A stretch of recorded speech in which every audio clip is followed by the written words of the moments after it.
The raising of school leaving age is the name given by the government to refer to changes regarding the legal age a child is permitted to leave compulsory education, usually falling under an Education Act. In most countries, the school leaving age often reflects when young people are seen to be mature enough within their society, but not necessarily when they are old enough to be regarded as an adult. In England and Wales, this age has been raised numerous times since the introduction of compulsory education in 1870. On September 1, 1972, the age was raised from 15 to 16, following preparations which began 8 years earlier in 1964. This increased the legal leaving age from 15 to 16, leaving a gap year of school leavers who, by law, had to complete an additional year of education from 1973 onwards. There are several reasons why the government may wish to increase the school leaving age, considering it has raised the age numerous times over the 19th and 20th centuries, the last time being in 2015. With past age raisings, the reasons given have been focused mainly on generating more skilled labor by providing additional time for students to gain additional skills and qualifications. In recent years, it has become apparent that most 16 to 18-year-olds are not as motivated to continue their education after completion of their GCSEs, thus increasing the overall unemployment rate, as many are unable to find work. The British government hoped that by making education compulsory up to the age of 17 by 2013, and 18 by 2015, it could change this attitude. 19th century. Prior to the 19th century, there were very few schools. Most of those that existed were run by the church, for the church, stressing religious education. In the latter part of the 19th century, compulsory attendance at school ceased to be a matter for local option, with the introduction of the Elementary Education Act 1870 a milestone in the British school education system. Children had to attend between the ages of 5 and 10, though with some local discretion such as early leaving in agricultural areas. The introduction of the Elementary Education Act 1870, commonly known as Forster's Education Act, having been drawn up by William Edward Forster, created the concept of compulsory education for children under 13, although didn't insist on compulsory attendance initially, as it only required the provision for education of children up to 10 years of age. In areas where education was considered a problem, elected school boards could be set up. These boards could, at their discretion, create local bylaws, confirmed by Parliament, to require attendance and fine the parents of children who did not attend. There were exemptions for illness, living more than a certain distance from a school, or certification of having reached the required standard, which were made mandatory across England and Wales by the 1880 Act. The Elementary Education Act 1880 insisted on compulsory attendance from 5 to 10 years. For poorer families, ensuring their children attended school proved difficult, as it was more tempting to send them working if the opportunity to earn an extra income was available. Attendance officers often visited the homes of children who failed to attend school, which often proved to be ineffective. Children under the age of 13 who were employed were required to have a certificate to show they had reached the educational standard. Employers of these children who weren't able to show this were penalized. An act brought into force 13 years later went under the name of the Elementary Education Act 1893, which stated a raised minimum leaving age to 11. Later the same year, the act was also extended for blind and deaf children, who previously had no means of an official education. This act was later amended in 1899 to raise the school leaving age up to 12 years of age. 20th century. The start of the 20th century saw school boards abolished in 1902 and replaced with local education authorities, which are still in use to the present day.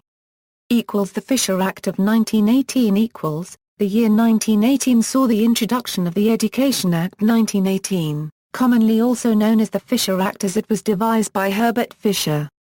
The Act enforced compulsory education from 5 to 14 years, but also included provision for compulsory part-time education for all 14 to 18-year-olds. There were also plans for expansion in tertiary education, by raising the participation age to 18. This was dropped because of the cuts in public spending after World War I. This is the first act which starting planning provisions for young people to remain in education until the age of 18. The 1918 Act was not implemented until a further Act of 1921 was passed. Butler's post-war education changes. In 1944, Rab Butler introduced the Education Act 1944, which amongst other changes, including the introduction of the tripartite system, included raising the school-leaving age to 15. Although the act should have been brought into effect as from September 1939, it was not implemented because of the effects of World War II, but was eventually enforced from April 1947. The comprehensive school system has since replaced the tripartite system brought in by this act across most of England. This act also recommended compulsory part-time education for all children until the age of 18, but was dropped, in similar fashion to the 1918 Act, to cut spending after World War II. Reasons: changes in government approaches towards education meant that it was no longer regarded adequate for a child to leave education age at 14, as that is the age when they were seen to really understand and appreciate the value of education, as well as being the period when adolescence was at its height. It was beginning to be seen as the worst age for a sudden switch from education to employment. Although there were concerns about the effects of having less labor from these children, it was hoped that the outcome of a larger quantity of more qualified, skilled workers would eliminate the deficit problem from the loss of unskilled labor. Effects: this act introduced the concept of the famous 11+ examination, which determined whether a child would be entitled to schooling in a grammar school, secondary modern or technical college, under the tripartite system. The examination was devised by Rab Butler, but has since been phased out across the majority of the United Kingdom, with just several boroughs in England and Northern Ireland still using it. League tables published in March 2007, however, show that existing grammar schools throughout the country are outperforming comprehensive schools.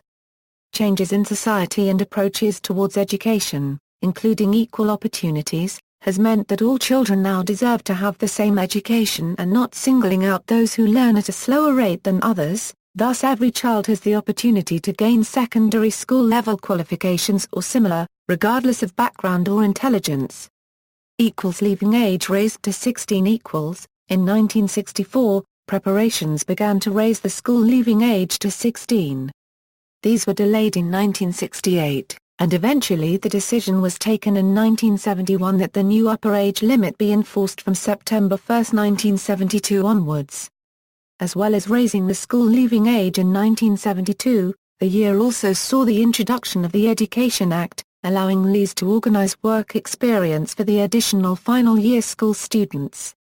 In some counties around the country, these changes also led to the introduction of middle schools in 1968, where students were kept at primary or junior school for an additional year, meaning that the number of students in secondary schools within these areas remained virtually constant through the change.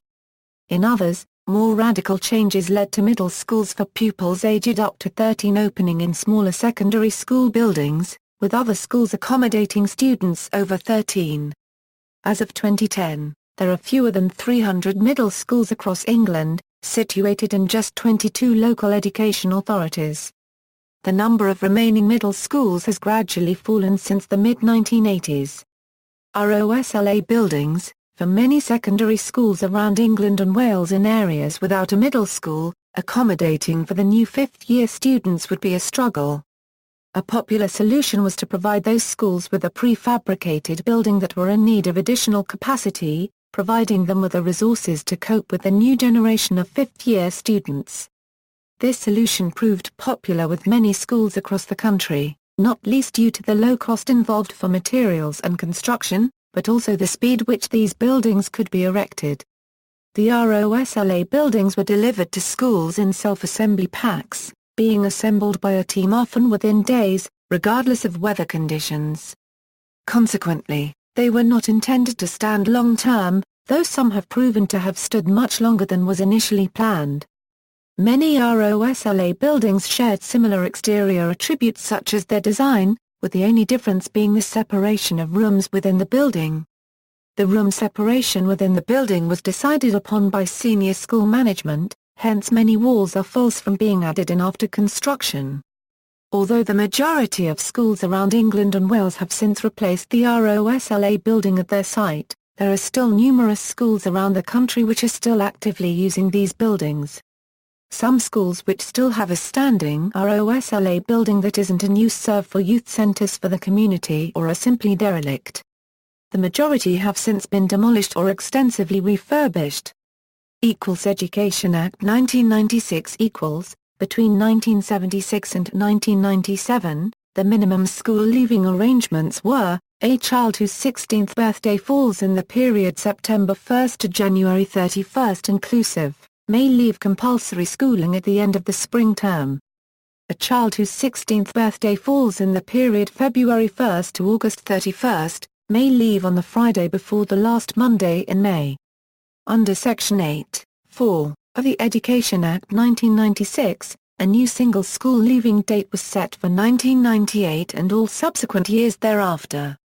This was set as the last Friday in June in the school year which the child reaches the age of 16. 21st century. Education and Skills Act 2008 .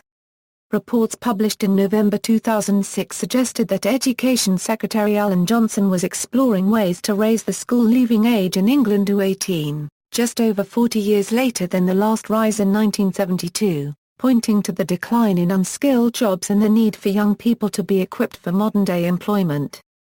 Participation age. A year later, on November 6, 2007, Prime Minister Gordon Brown unveiled the government's plans in his Queen's Speech. The plans included the duty for parents to assist their children in education or training participation until the date of their 18th birthday, as well as detailing proposed moves to reform the apprenticeship system and to improve achievement for children in care. The Education and Skills Act 2008, when it came into force in the 2013 academic year, initially required participation in some form of education or training until the school year in which the child turned 17, followed by the age being raised to the young person's 18th birthday in 2015. This was referred to as raising the participation age to distinguish it from the school leaving age which remains at 16. To qualify as participation, the young person must be in education or training for the equivalent of 1 day a week. The local council is responsible for ensuring that a suitable place is available. The Act makes similar powers available to the National Assembly for Wales. A spokesperson for the Welsh Assembly indicated that it would want to encourage more young people to stay in education, but without compulsion, so school leavers there are not required to continue with any education or training. Reasons. Figures were published in June 2006 showing that 76.2% of all young people aged 16 to 18 are already in further education or training, meaning that the rise might only affect around 25% of young people who may have otherwise sought employment immediately upon finishing compulsory education. This did not specifically state that young people would remain in secondary school, but rather by law be required to continue their education full or part-time, whether that be in sixth form, college or work-based training. Around 80% of 16-year-olds stay in full-time academic or vocational education, or go on a government-financed training course. In a survey of 859 people, 9/10 supported the plans for the age increase. Reports published by the DFES showed that although there are around 70% of 16-year-olds who remain in full-time education, this declines to less than 50% by the time they reach 18, with the majority finding unskilled employment and even fewer going into employment where their training has relevance. There is also a small increase in those who become unemployed by the time they reach 18, which the government hoped to reduce with the Act. It is these cases of unemployment which the government believes to be the toughest, whom it classifies as NEET. In 2006 an additional 7% of 16-year-olds fell into this category and the proportion rose to 13% among 18-year-olds. In practice, only 1% of young people are classified as NEET during their time aged 16 to 18, due to churn between training, employment and NEET classification. In 2015 the percentage of 16 to 18 classified as NEET fell to 7.5%. The lowest figure since 2000. The government believed that the changes were needed because of the collapse in unskilled jobs in the economy, which means that young school leavers at 16 years of age are finding it increasingly more difficult to find employment, consequentially in many cases making them unemployable. Within the last 40 years, the number of unskilled jobs available have more than halved, from 8 million in the 1960s to 3.5 in the present day, with predictions of further drops to just 600,000 by 2020 due to the increasing demand for skilled labor. This, together with fewer students continuing their further education, increased the difficulty for young school leavers to find work if they were either not able, or chose not to, stay on at school and complete further education. Opposition: whilst the government is eager to implement the changes, many oppose the proposal, some on civil liberties grounds. Compulsory school attendance is usually justified by reference to the argument that minors are incapable of making sufficiently reasoned choices. However, the 16 to 18 age group falls into a grey area, being regarded as effectively adult in a number of contexts. Indeed, in some jurisdictions, individuals are considered to reach full maturity at 16. The proposal of using criminal sanctions to enforce attendance under this new system was opposed by MPs from both the Conservatives and the Liberal Democrats, who believed compulsion and threats were the wrong approach to increasing participation. A spokesperson for the DFES said the proposals were not about forcing young people to do something they don't want to, and that we are letting young people down if we allow them to leave education and training without skills at the age of 16. However, the Prime Minister's Queen's speech in November 2007, which discussed the raise in school leaving age, suggested that pupils who fail to comply with new laws are to be expected to face fines or community service, rather than custodial sentencing which had previously been proposed. Local authorities will also be expected to ensure pupils are participating up to 18 years of age. Effects: the downward trend in the number of unskilled jobs available throughout the country is continuing. The government believes that the extension of compulsory education until the age of 18 will mean many more young people will leave education in a much better position to find skilled employment. Speaking in March 2007, Chancellor Gordon Brown stated that around 50,000 teenagers would be paid a training allowance to sign up to college-based courses, with estimates on the available number of apprenticeships available to double to around 500,000 by 2020, with 80% being available in England, which will be an increase from the current 250,000 apprenticeships available, offered by 130,000 employers. Speaking in June 2007, Barry Sherman, Labour MP and chairman of the Commons Education and Skills Select Committee, says that young people not in education are one of the biggest social problems facing a modern government. The government is hopeful that the changes will also have an effect on preventing the increase in crime levels, as currently a substantial percentage of young people leaving school are turning to a life of crime, most unable to find suitable work due to lack of skills and qualifications. See also, school leaving age, education in England, compulsory education, tripartite system. Further reading, http://blogs.guardian.co 2007 Incarceration or Good Economic HTML, http www.potteries.education.htm. References. External links, text of the Education Act 1996 c. 56, as enforced today within the United Kingdom, from the UK Statute Law Database, http www.dfes.gov/fac/fac18, raising the participation age to 18.